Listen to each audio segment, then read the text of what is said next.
안녕하세요. 김광산 TV의 김광산 변호사입니다.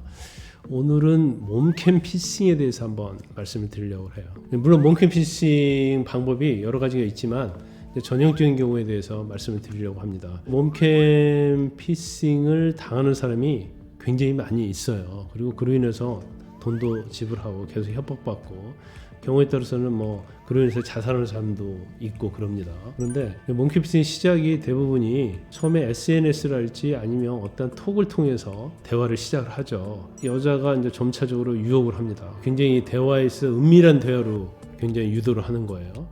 그러면 남자 측면에서 보면 상당히 이제 성적으로 흥분된 상태가 되고, 그러면 여자 쪽에서 몸을 요구하는 거예요. 근데 몸을 요구할 때 은밀한 부위를 찍어서 보내달라고 하는데, 은밀한 부위 자체만 찍으면 그 사람의 인물의 특징이 나타나지 않잖아요. 그러니까 얼굴과 같이 찍는다랄지 은밀한 부위가 누구 것이라는 것을 알 수 있을 정도의 교묘하게 유인을 하는 거죠. 그리고 그 여자도 자기 것을 찍어서 보내주기도 하고요. 그러면 서로 이제 믿게 되고, 남자 입장에서는 이 여자가 나하고 굉장히 성적인 것이 통하는구나. 그러면서 자기 모든 걸 이제 오픈하게 되고, 그 오픈한 것은 저쪽에 다 저장이 되는 거예요. 그리고 스파이를 심죠. 어떠한 문자 메시지를 보내게 하고 그 문자 메시지를 클릭하게 합니다.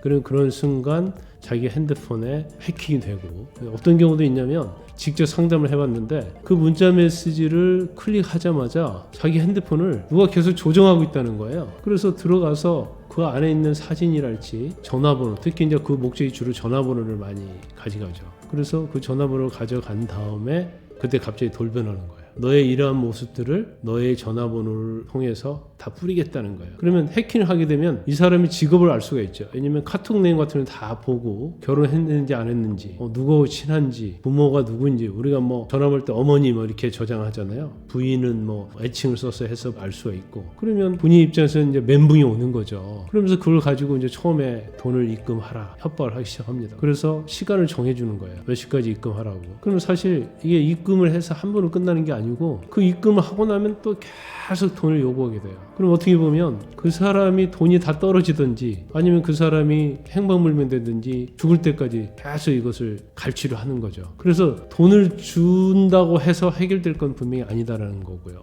이제 그전에는 우리 쪽에 변호사를 선임하면 저희가 경고 메시지를 보냅니다. 법적인 조치에 바로 들어간다고. 수사가 들어오겠구나 해서 그만두는 게 상당히 많았는데, 근데 경찰에 신고를 하게 되면요, 경찰이 바로 수사에 착수하지 않거든요. 그럼 경찰도 그걸 추적을 하고 그러면서 시간이 많이 가요. 그럼 그 사이에 또 협박당하고 갈취를 당할 수가 있고, 최근의 사례 중에 하나는 경찰에 신고를 했다고 하니까 바로 은밀한 사진 부위를 바로 주일사한테 유포를 해버린 거예요. 이 사람은 정말로 힘든 나날을 보내고 직장도 그만두고 정말 죽고 싶을 만큼 자기 한 번의 실수로 인해서 인생이 망가진 경험을 한 거죠. 그래서 일단 첫 번째 중요한 것은 상대방의 여자가 사실 여자일 수도 있고 여자가 아닌 경우도 굉장히 많아요. 그 사람들은 한 명이 하는 게 아니고 범죄 단체입니다. 그래서 경찰에서 수사를 해서 잡히면 범죄단체 조직죄로 다 법을 적용하거든요. 그리고 대부분이 남자와 같이 짜여진 범죄단체다 이렇게 생각하시고, 단지 순수하게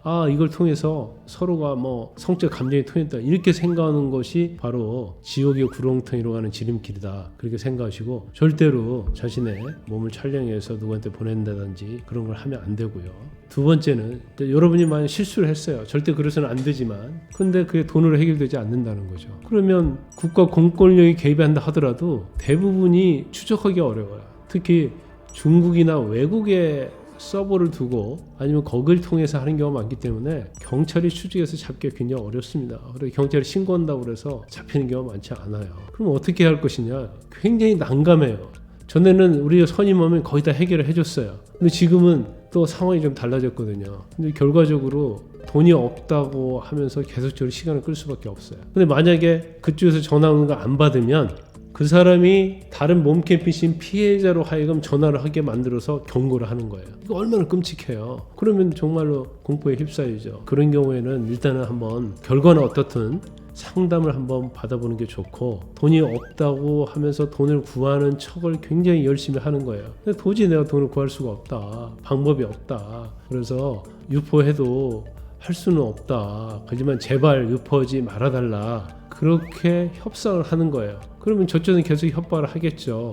근데 만에 하나 그쪽하고 감정이 대립되면서 유포하려면 하라 이렇게 나가면 정말 유포하는 경우가 있어요. 그래서 사정을 얘기하면서 시간을 끌면서 법적인 대응 방법을 연구하는 게 좋다. 사실 속 시원하게 답을 얘기하고 싶지만 워낙 그 사람들은 은밀하고 조직적이고 추적하기 어렵기 때문에 이게 한 방에 해결하기는 굉장히 어렵습니다. 그래도 법적인 조언을 받는 게 좋겠죠. 어떤 경우라도 상대방이 여자가 유인하는 경우는 여자의 진심이 아니라는 거, 절대 그런 경우에 현혹돼서 인생을 망치는 일이 없도록 하시기 바랍니다.